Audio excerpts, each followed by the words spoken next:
નમસ્કાર, હું છું પરવીન પઠાણ અને ગુજરાતની વાત પ્રોગ્રામમાં તમારું સ્વાગત કરું છું। આજે આપણે આપણા આ પ્રોગ્રામમાં જાણીશું કે આપણા ગુજરાત રાજ્યમાં દિવસ દરમિયાન કઈ કઈ ઘટનાઓ બની છે અને કેવી રીતે બની છે, કયો છે સોશિયલ મીડિયાનો હોટ ટોપિક મુદ્દો, તે સમગ્ર જાણકારી વિસ્તારપૂર્વક આપણા આજના આ પ્રોગ્રામમાં આપણે નિહાળીશું। તો ચાલો જાણીએ અને નજર કરીએ શરૂઆતના મુખ્યના વિશેષ સમાચારો પર। हमारी मांगे पूरी करो, तानाशाही नहीं चलेगी। અમૂલમાંથી રાતોરાત છૂટા કરાયેલા 100 જેટલા કર્મચારીઓએ હોબાળો મચાવ્યો। એમડીને આવેદનપત્ર આપી નોકરી પર પરત લેવાની માંગ ઉચ્ચારી। તો બીજી બાજુ મુખ્યમંત્રી શ્રી ભૂપેન્દ્ર પટેલે અમદાવાદમાં ધ સાબરમતી રિપોર્ટ ફિલ્મ નિહાળો સાથે ગૃહ રાજ્યમંત્રી હર્ષ સંઘવીએ પણ ફિલ્મ નિહાળી હતી।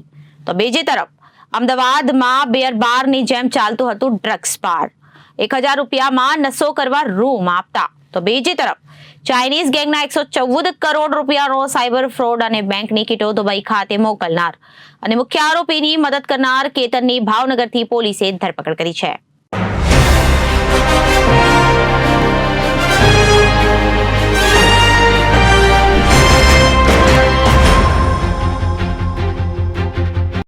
હવે જોઈએ સમાચારો વિગતવાર।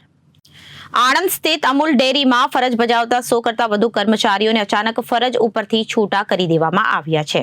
ત્યારે છૂટા કરાયેલા કર્મચારીઓ આજ રોજ અમૂલ ડેરી ખાતે આવી પહોંચ્યા હતા અને હમારી માંગે પૂરી કરો, તાનાશાહી નહીં ચલેગીના નારા લગાવી એમડીને આવેદનપત્ર આપી આ નિર્ણય પરત લઈ પુનઃ કામે લેવાની માંગ ઉચ્ચારી હતી। છૂટા કરાયેલા કર્મચારીઓએ છેલ્લા 3 દિવસથી અમૂલમાં વિરોધ મોરચો માંડ્યો છે। સમગ્ર વિશ્વમાં નામના ધરાવતી આણંદની અમૂલ ડેરીમાં ફરજ બજાવતા 100 કરતા વધુ કર્મચારીઓને ગત તારીખ 16/11/2024ના રોજ ટેલિફોનિક જાણ કરી રાતોરાત છૂટા કરી દેવામાં આવ્યા છે। ત્યારે આ છૂટા કરાયેલા કર્મચારીઓએ છેલ્લા 3 દિવસથી અમૂલ ડેરી વિરુદ્ધ મોરચો માંડ્યો છે। આજ રોજ આ તમામ છૂટા કરાયેલા કર્મચારીઓ અમૂલ ડેરી ખાતે આવી પહોંચ્યા હતા અને ભારે સૂત્રોચ્ચાર કરી અમૂલના એમડીને આવેદનપત્ર પાઠવ્યું છે। સર્વ સમાજ સેના તેમજ કરણી સેનાના હોદ્દેદારો આ છૂટા કરાયેલા કર્મચારીઓના વહારે આવ્યા હતા। પૂર્વ નોટિસો આપ્યા વગર કર્મચારીઓને રાતોરાત છૂટા કરી દેવાયા હતા। અમે અમૂલના કર્મચારી છીએ અને અમારી તથા અમારા પરિવારની રોજી રોટી અને જીવન નિર્વાહનું આ નોકરી એકમાત્ર સાધન રહેલ છે। હાલમાં છેલ્લા કેટલાક સમયથી અમૂલ ડેરીમાં આંતરિક રાજકારણને લઈ અંદરો અંદર ખેંચાખેંચ ચાલી રહી છે, જેના કારણે અમૂલ ડેરી જાણે એક રાજકીય અખાડો બની ગઈ હોય તેમ પ્રતીત થઈ રહ્યું છે। અમૂલની આ બાબતને અમો નિર્દોષ અને લાચાર કર્મચારીઓ સાથે કોઈ જ લેવા દેવા નથી અને અમારી તેમાં કોઈ પણ પ્રકારે હિસ્સેદારી નથી હોવા છતાં અમોને અમૂલમાંથી અચાનક ગત તારીખ 16/11/2024ના રોજ અમારા કોઈ પણ પ્રકારના વાંક ગુના વગર અમોને પૂર્વ નોટિસો આપ્યા વગર કે કાયદેસર રીતે અમોને જાણ કર્યા વગર અમારી ફરજો ઉપરથી રાતોરાત છૂટા કરી દેવામાં આવ્યા છે। ખોટી રીતે અમારી રોજીરોટી છીનવી લેવામાં આવી છે, જેના કારણે અમારે અમારા પરિવાર ઉપર અચાનક આબ તૂટી પડ્યો હોય તેવી કપરી પરિસ્થિતિઓનું નિર્માણ થવા પામ્યું છે અને આ ખોટા નિર્ણયને કારણે અમારે બેકારીમય જીવન જીવવું પડે તેમ છે અને અમારા પરિવારજનોને ભૂખે મરવાનો વારો આવે તેવું લાગી રહ્યું છે। માટે અમારા તથા અમારા પરિવારજનોને હિતોને ધ્યાનને લઈને નિર્ણય પરત ખેંચી અમને અમારી ફરજ ઉપર પરત લેવા માંગ છે। આ અંગે અમૂલના એમડી ડોક્ટર અમિત વ્યાસે જણાવે છે કે એચઆરએસ કોન્ટ્રાક્ટમાં કામ કરતા 100 જેટલા કર્મચારીઓને નોકરી પર નહીં આપવા જાણ કરી હતી। તેના અનુસંધાનમાં આવેદનપત્ર આવ્યું છે। આવતી બોર્ડ મીટિંગમાં આવેદનપત્ર ચોક્કસપણે મૂકીશું અને આજે કર્મચારીઓ દ્વારા જે વાત કહેવામાં આવી રહી છે તે હું ઉપલા અધિકારીઓ સુધી ચોક્કસપણે પહોંચાડીશ। બોર્ડ મીટિંગમાં આ અંગેની ચર્ચા થશે અને ત્યારબાદ આ અંગેનો નિર્ણય લેવાશે। આપનું નામ?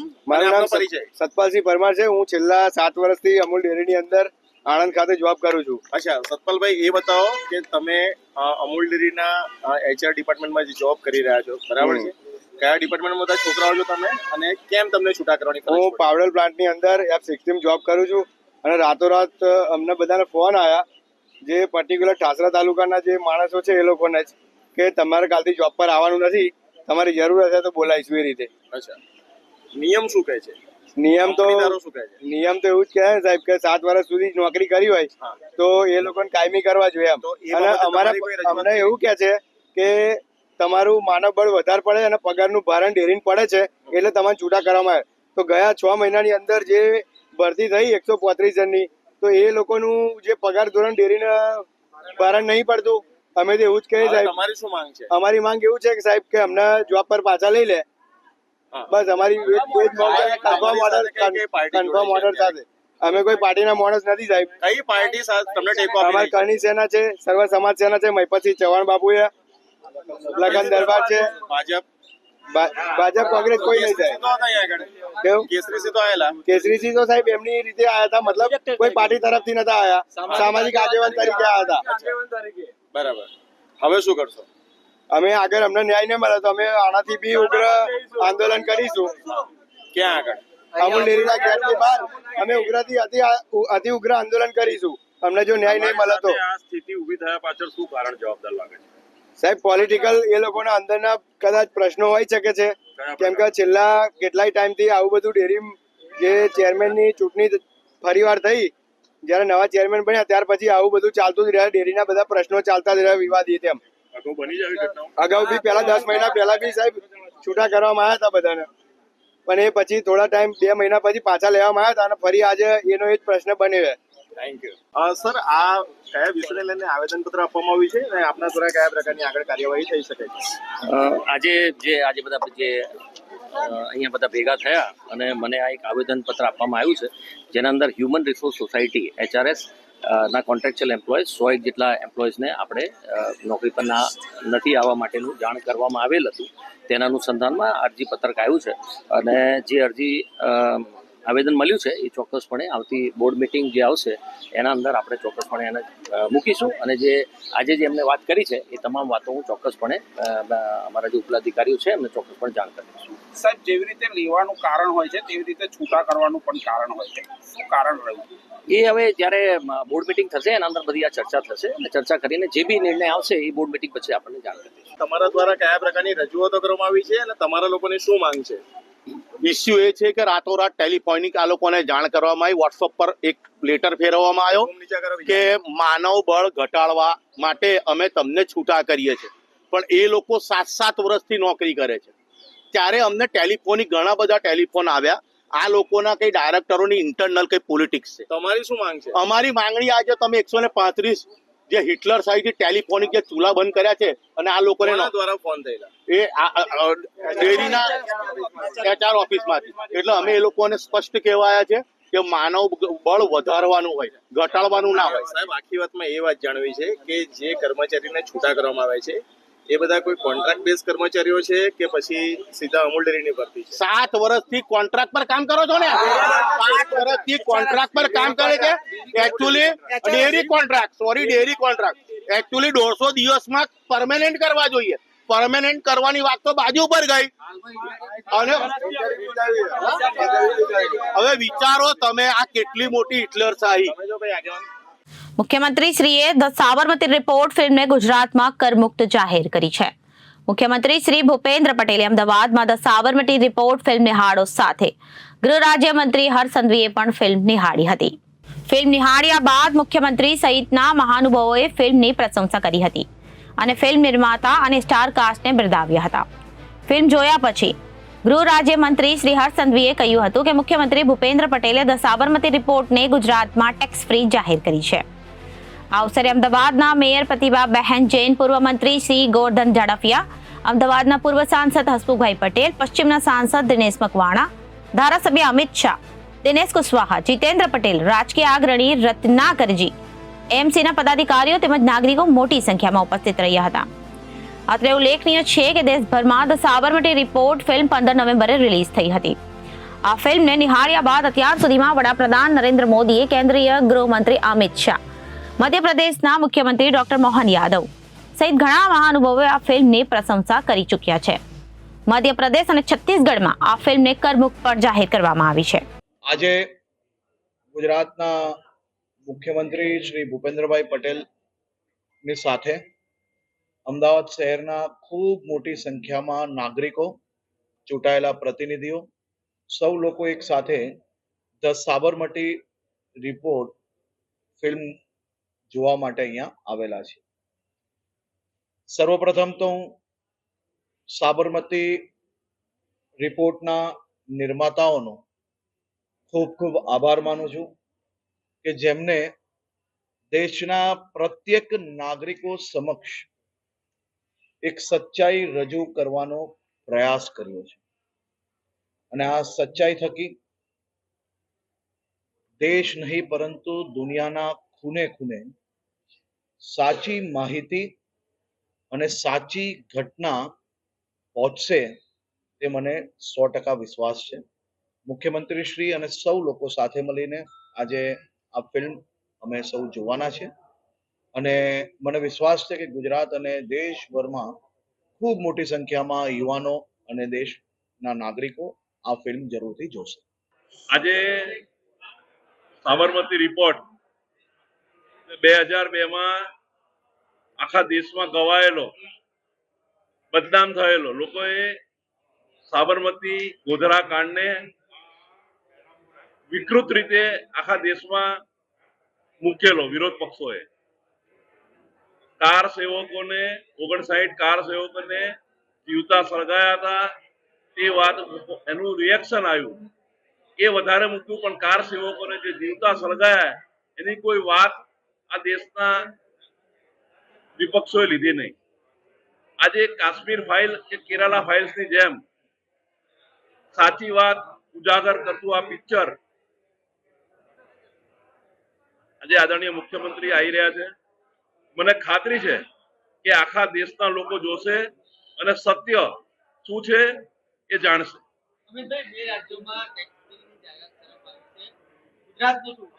આદરણીય મુખ્યમંત્રી શ્રી અત્યારે આવવાના છે. આપણે એમને 100% વાત કરી જોઈશું કે ગુજરાતમાં પણ આપણા ત્યાં બનેલો બનાવ છે, ગુજરાતમાં પણ ટેક્સ ફ્રી થવું જોઈએ. ગુજરાતનો દરેક નાગરિક જોઈએ અમારી લાગણી અને માંગણી બને. ગુજરાત સરકાર દ્વારા ઓક્ટોબર મહિનાના અંતમાં ધોરણ 10 બાદ આદિવાસી બાળકોને મળતી સ્કોલરશિપ પર કાપ મૂક્યો છે. મેનેજમેન્ટ કોટામાં આદિવાસી વિદ્યાર્થી પ્રવેશ મેળવે તો તેને સ્કોલરશિપ આપવામાં નહીં આવે. આ અંગે કોંગ્રેસે વિરોધ કર્યો છે. કોંગ્રેસે જાહેરાત કરી કે આદિવાસી વિદ્યાર્થીઓની સ્કોલરશિપ શરૂ કરવા માટે આદિવાસી જિલ્લાઓમાં કોંગ્રેસ જન આક્રોશ રેલી યોજી આવેદનપત્ર પાઠવશે. કોંગ્રેસના પ્રદેશ પ્રમુખ શક્તિસિંહ ગોહિલે જણાવ્યું કે ધોરણ 10 બાદ આદિવાસી બાળકોને મળતી સ્કોલરશિપ પર કાપ મૂકવામાં આવ્યો છે. મેનેજમેન્ટ કોટામાં આદિવાસી વિદ્યાર્થી પ્રવેશ મેળવે તો સ્કોલરશિપ નહીં મળે. રાજ્ય સરકાર 28 ઓક્ટોબરે સ્કોલરશિપ પર કાપ મૂક્યો છે. બંધારણમાં સરકાર પર જવાબદારીઓ આપવામાં આવેલી છે. સામાજિક રીતે લોકો પછાત હોય છે અને સમાન તક પણ મળે એવી વ્યવસ્થા હોવી જોઈએ. કોંગ્રેસમાં જન આક્રોશ રેલી યોજી આવેદનપત્ર આપશે. આદિવાસી બાળકો પોસ્ટ મેટ્રિક બાદ પેમેન્ટ સીટ પર પણ પ્રવેશ લીધો હોય તો સ્કોલરશિપ આપવી એવો 2010નો ચુકાદો છે. 2010 થી પેમેન્ટ સીટ માટે 75% કેન્દ્ર સરકાર અને 25% રાજ્ય સરકાર ફી ભરતી હતી. 28 ઓક્ટોબરે રાજ્ય સરકારે પરિપત્ર કર્યો હતો. 2024-25 થી મેનેજમેન્ટ કોટામાં પ્રવેશ મેળવનાર વિદ્યાર્થીઓની સ્કોલરશિપ બંધ કરતો પરિપત્ર કરવામાં આવ્યો છે. આ વર્ષે ટેકનિકલ કોર્સમાં 3700 વિદ્યાર્થીઓનો લાભ મળવાનો હતો, જે નહીં મળે અને ચૂંટણીમાં ભાજપ નેતાઓ બિરસા મુંડાની માળા જપતા હોય છે. કોંગ્રેસની માંગ છે કે આદિવાસી વિદ્યાર્થીઓની મળતી સ્કોલરશિપ ફરી શરૂ કરવામાં આવે. આદિવાસી જિલ્લાઓમાં કોંગ્રેસ જન આક્રોશ રેલી યોજી આવેદનપત્ર આપશે. ખ્યાતિ હોસ્પિટલ કાંડ મામલે રાજ્યસભા સાંસદ શક્તિસિંહ ગોહિલે જણાવ્યું કે આ મુદ્દો રાજ્યસભામાં ગુંજશે.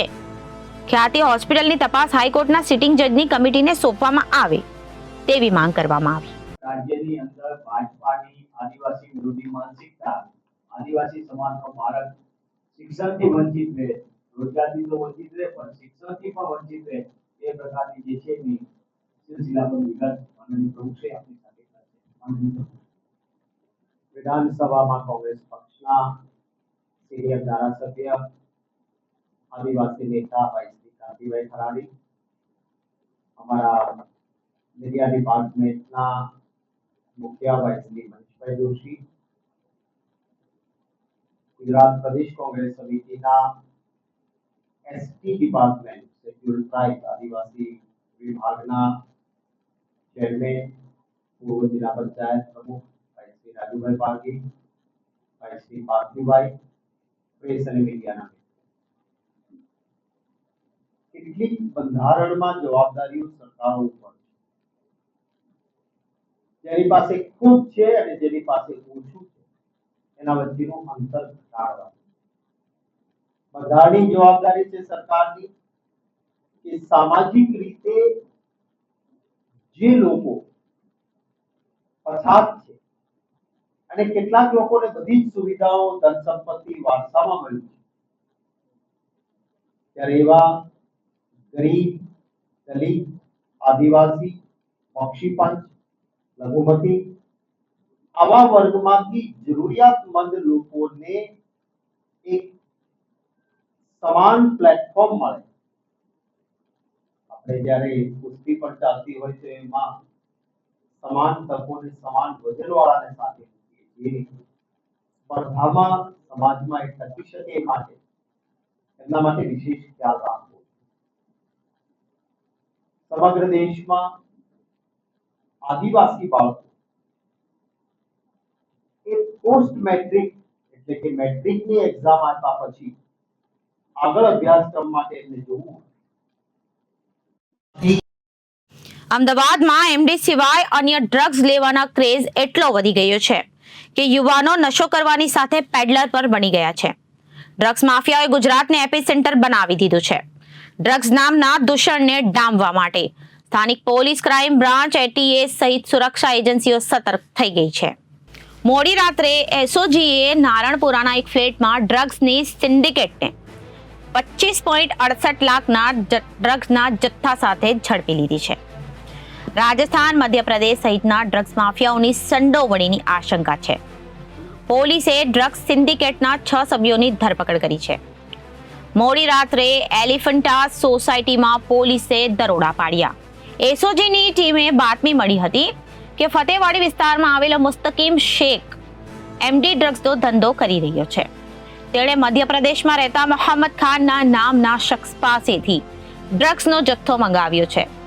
મોહમ્મદ ખાન, મુસ્તકીમ સહિતના લોકો નારણપરા ખાતે આવેલી એલિફન્ટા સોસાયટીમાં એમડી ડ્રગ્સનો જથ્થાની લેવડ દેવડ કરવાના છે. બાતમીના આધારે એસઓજીની ટીમે એલિફન્ટા સોસાયટીમાં પહોંચી હતી, જ્યાં જિગ્નેશ પાંડ્યાના ઘરમાં રેડ કરી હતી. જિગ્નેશ પાંડ્યાના ઘરમાં મોહમ્મદ ખાન, મુસ્તકીમ ઉર્ફે ભૂરો, ધ્રુવ પટેલ, મોહમ્મદ એઝાઝ શેખ, અબરાર ખાન પઠાણ હાજર હતા.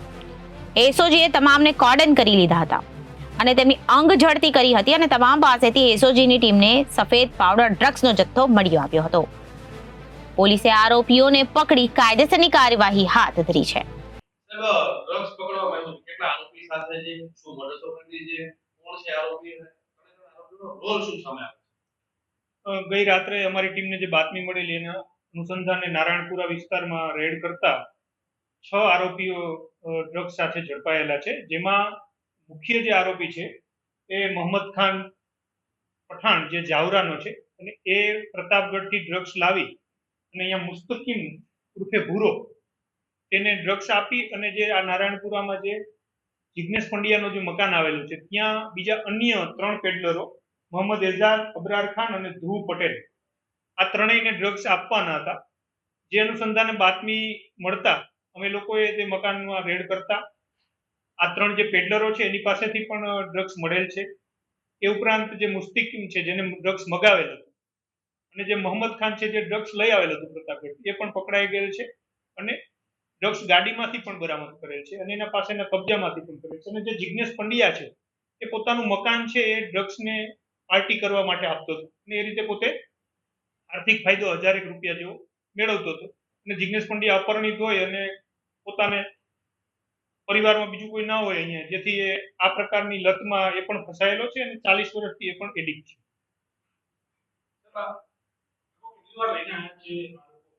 હાલ જે પ્રાથમિક પૂછપરછ છે એમાં 3 વખત અગાઉ આવી ગયા હોય એવું મળે છે.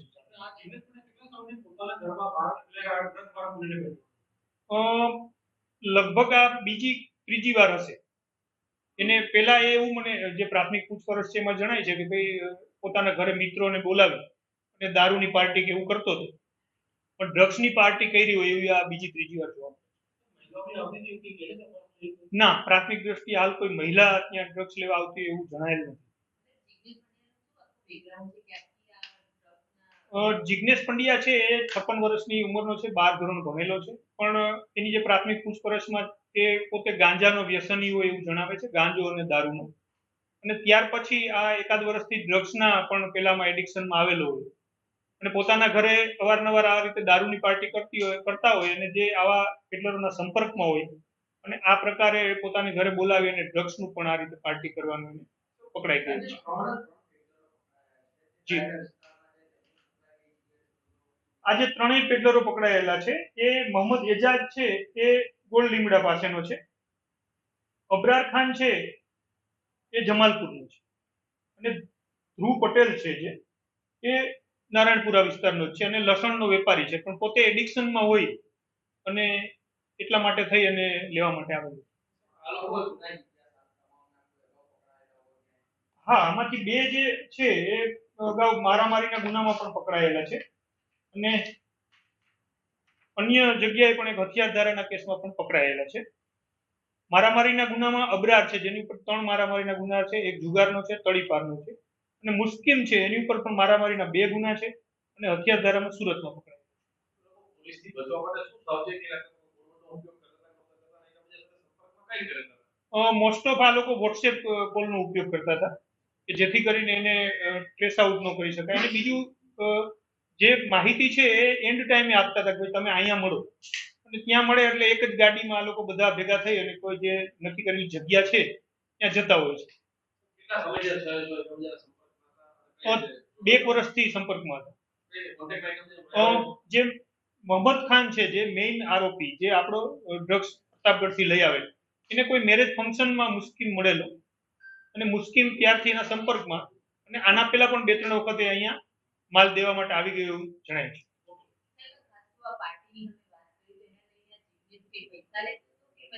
જિગ્નેશ પંડ્યાને 1000 રૂપિયા મળતા એક વખત.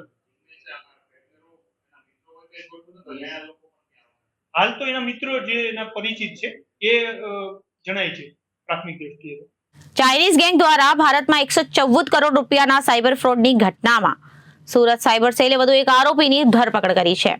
આ કૌભાંડમાં સામેલ કેતન પોપટભાઈ વેકરિયાની ધરપકડ કરવામાં આવી છે.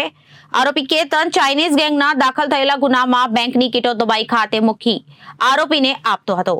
એટલું જ નહીં, બેંક એકાઉન્ટ હોલ્ડર પણ તેની ધરપકડ ભાવનગરથી કરવામાં આવી છે.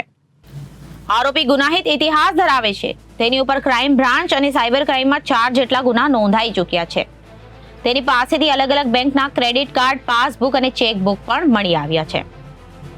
ભારત દેશમાં સાયબર ક્રાઇમ આચરતી આંતરરાષ્ટ્રીય ચાઇનીઝ ગેંગના ગુનામાં બેંકોની કીટો દુબઈ ખાતે પૂરી પાડતા નાસ્તા ફરતા મુખ્ય આરોપી મિલન અને વિવેકને આપનાર આરોપી કેતનની સુરત સાયબર સેલે ધરપકડ કરી છે.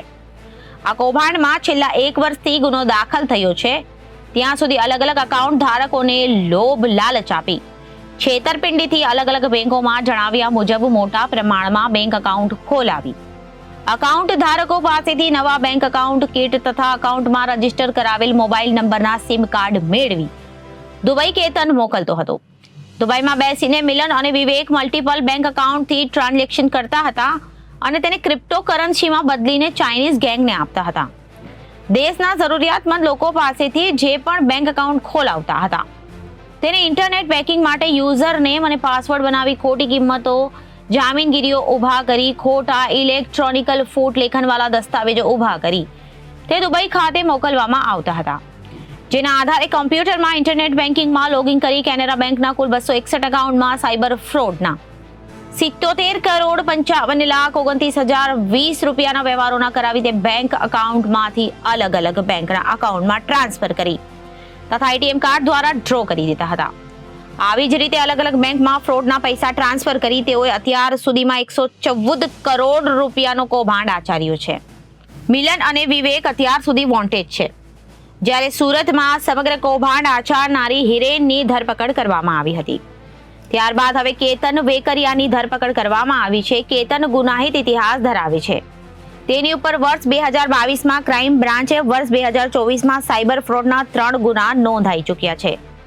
એની ધરપકડ ભાવનગરથી કરવામાં આવી છે. આ કૌભાંડમાં કેતન વેકરિયા દુબઈ ખાતે રહેતા મુખ્ય આરોપી મિલન દરજીના કહેવા મુજબ અલગ અલગ એકાઉન્ટ હોલ્ડરને તેના દલાલો મારફતે લોભાવની લાલચો આપી વાતો કરી 10,000 થી લઈ 15,000 રૂપિયા સુધી કમિશન આપી તેઓ પાસે અલગ અલગ બેંકો, જેમાં ખાસ કરીને Canara bank, UCO bank, Jammu and Kashmir bank, Indian bank, Punjab bank IDFC બેંકમાંથી સેવિંગ અકાઉન્ટ ખોલાવી ભાડેથી અકાઉન્ટ વાપરવા માટે અકાઉન્ટમાં કીટોને મેળવી આ અગાઉ ધરપકડમાં કરવામાં આવ્યા હતા. આરોપી જલ્પેશ મારફતે સુરત ઓફિસ રાખીને અકાઉન્ટ એક્ટિવ કરાવવા માટેનું કામ કરતો હતો, જેમાં અન્ય એક આરોપી જલ્પેશ નડિયાદરા સામેલ છે. અગાઉ પકડાયેલા આરોપી અજય મારફતે તે આ કીટો દુબઈ પહોંચાડતો હતો. આરોપી કેતન પાસેથી પોલીસે અલગ અલગ બેંકના 34 જેટલા ડેબિટ કાર્ડ અને ક્રેડિટ કાર્ડ કબજે કર્યા છે, જ્યારે અલગ અલગ બેંકની 18 પાસબુક અને 5 ચેકબુક તેની સહિત પાસેથી મળી આવી હતી. અગાઉ આ મામલે સુરત સાયબર સેલે અજય ઇટાલિયા, જલ્પેશ નડિયાદરા, વિશાલ ઠુમ્મર, હિરેન બરવાડિયા સહિત બ્રિજેશ ઇટાલિયાની ધરપકડ કરી છે, જ્યારે આ સમગ્ર મામલે મિલન અને વિવેક દુબઈમાં હોવાનો કારણે વોન્ટેડ જાહેર કરવામાં આવ્યો છે.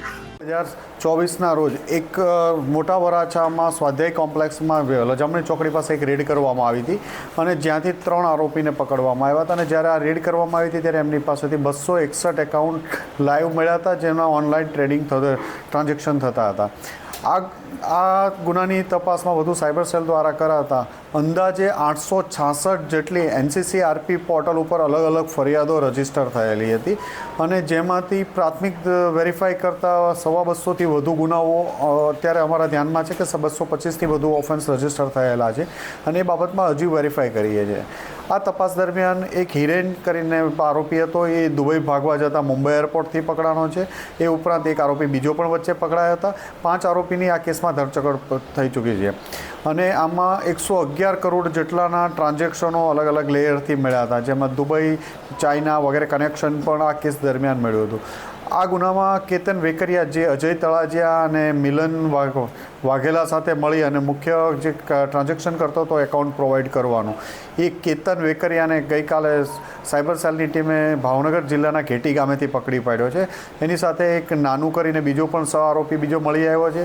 આ નાનુના બંને જ્યારે મિલનને એના ગ્રુપને એકાઉન્ટ પ્રોવાઈડ કરવાનું કામ કરતા હતા.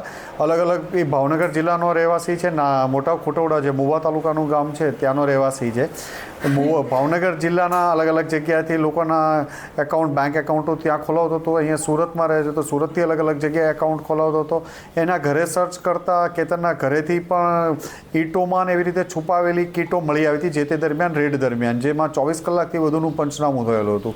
આનાથી કેતનના મળવાથી એક નીચેનું જે સિન્ડિકેટનું લેયર છે કે કેવી રીતે લોકો પાસેથી બેંક એકાઉન્ટ મેળવવામાં આવતા હતા, કોને કોને આપવામાં આવતા હતા, બેંકમાં કઈ રીતે ખાતા ખોલાવવામાં આવતા હતા, એક વધુ પૂરી ડિટેલ મળી શકશે અને એમની ધરપકડ કરી અને બેંક કાલે રજૂ કરશું કોર્ટમાં અને આજે રિમાન્ડ દરમિયાન આગળની તે પૂછપરછ કરશું. કેતનને એ લોકો જે સામાન્ય લોકો પાસેથી એમની નીચે કેતને પોતાની નીચે અલગ અલગ એજન્ટો રાખી અલગ અલગ વિસ્તારના લોકો પાસેથી ખાતા ધારકને 15, 20, 25 હજાર જેવી એમાઉન્ટ આપી અને એમના ડોક્યુમેન્ટ સાથે જ એમના ઓરિજિનલ એકાઉન્ટો ખોલાવી આપેલા છે અને પછી આ લોકો કેતનની આગળ એકાઉન્ટો મિલનને આપતા હતા. ઠગાઈ સાયબર ક્રાઇમની જે ગેંગો દુબઈ અલગ અલગ ચાઇનાની ગેંગો છે, એ અલગ અલગ ચાઇનીઝ ગેંગો દ્વારા સાયબર ક્રાઇમના ફ્રોડના નાણાં સેકન્ડ અને થર્ડ લેયરમાં અલગ અલગ એકાઉન્ટોમાં ટ્રાન્સફર થાય. ચાઇનીઝ એકાઉન્ટમાંથી કોઈ કરંટ એકાઉન્ટમાં ટ્રાન્સફર થાય, એમાંથી 10 એકાઉન્ટમાં બીજામાં ટ્રાન્સફર થશે, નીચે એમાં 5 ફરીથી 50 એકાઉન્ટોમાં થઈ જશે અને આ લોકો અલગ અલગ બેંકોના જે ઇન્ટરનેશનલ ડેબિટ કાર્ડ છે એનાથી દુબઈમાં દિરહામમાં વિડ્રો કરી લેતા હતા પૈસા. એમના ખાતામાંથી ટ્રાન્ઝેક્શનો આ પોતાના ખાતામાં ક્યારેય પૈસા આવવાના 15 મિનિટથી વધુ આ લોકો પૈસા રહેવા નથી દેતા. જેવા પૈસા એકાઉન્ટમાં આવે એવા 10થી 15 મિનિટમાં જ આ ATMમાંથી આ લોકો વિડ્રો કરી લેતા હોય છે. અલગ અલગ બેંક એકાઉન્ટો ફ્રીઝ કરવામાં આવ્યા છે પણ એમાં એમાઉન્ટ આ લોકો, મેં તમને કીધું એવી રીતે કે આમાં પૈસા રાખતા નથી એકાઉન્ટમાં, એટલે વિડ્રો ફટાફટ કરી લે છે આ લોકો. આમાંથી જે આપણને પહેલાં 600 એકાઉન્ટ જેવા મળ્યા હતા, પાછળથી 300 એકાઉન્ટ મળ્યા, તો એમાંથી એ બધા જ એકાઉન્ટો ફ્રીઝ કરાવી દેવામાં આવ્યા છે. એમાં 300-400 એકાઉન્ટ તો પહેલેથી ફ્રીઝ હતા અને બીજા એકાઉન્ટો ફરીથી સાયબર ક્રાઇમ સેલ દ્વારા ફ્રીઝ કરાવવામાં આવ્યા છે અને જેમના વિરુદ્ધમાં 866 તો પહેલાં ફરિયાદો હતી NCCRP પોર્ટલ પર. હવે અત્યારે વધુ ફરિયાદો જે નવા 300 એકાઉન્ટની છે એ પણ વેરીફાઈ કરીએ છીએ કેટલી થાય છે. પ્રાથમિક પૂછપરછ દરમિયાન 125 જેટલા એકાઉન્ટ તો પ્રાથમિક પૂછપરછ દરમિયાન ધ્યાનમાં આવે છે કે 125 જેટલા એકાઉન્ટ એના આજુબાજુના એકાઉન્ટો આ લોકોએ પ્રોવાઈડ કરી આપ્યા છે.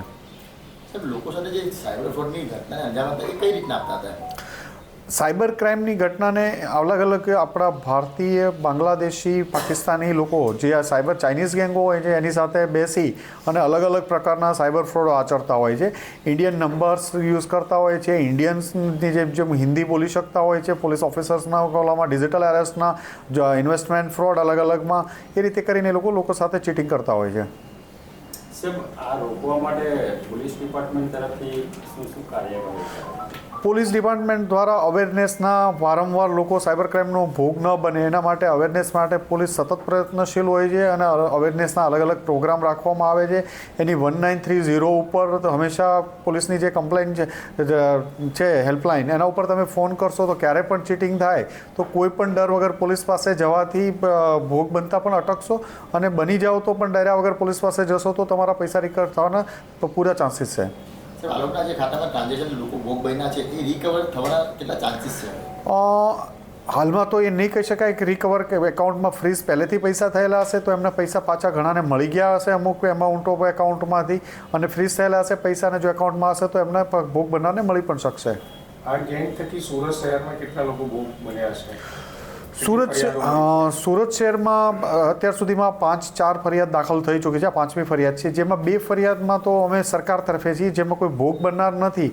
પણ આ એકાઉન્ટ હોલ્ડરો જે કોઈ પણ સાયબર ક્રાઇમનો ભોગ બને એમાં બેંક એકાઉન્ટ એક બેઝિક નીડ્સ હોય છે પૈસા ટ્રાન્સફર માટે, તો એના ઉપર જ એક અમે બનાવ્યું છે કે એના ઉપર મેક્ઝિમમ લોકોને આ ફ્રોડ થતાં અટકાવવા માટે આ સાયબર ક્રાઇમનો ત્રીજો કેસ છે, જેમાં બેંક એકાઉન્ટ હોલ્ડરો, કીટ વેચવાવાળા એમના ઉપર કેસ કરવામાં આવે છે. અને આ ડિટેક્શનના હિસાબે ઇન્ડિયાના અંદાજિત 250થી વધુ ગુનાઓ શોધાયેલા છે. કોઈ બીજું બેકગ્રાઉન્ડ છે ખરું? એમની ક્રિમિનલ હિસ્ટ્રી કેતન વેકરિયાની છે. 2022માં ચીટિંગના કેસમાં સુરત ક્રાઇમ બ્રાન્ચમાં જ એરેસ્ટ થયેલો હતો.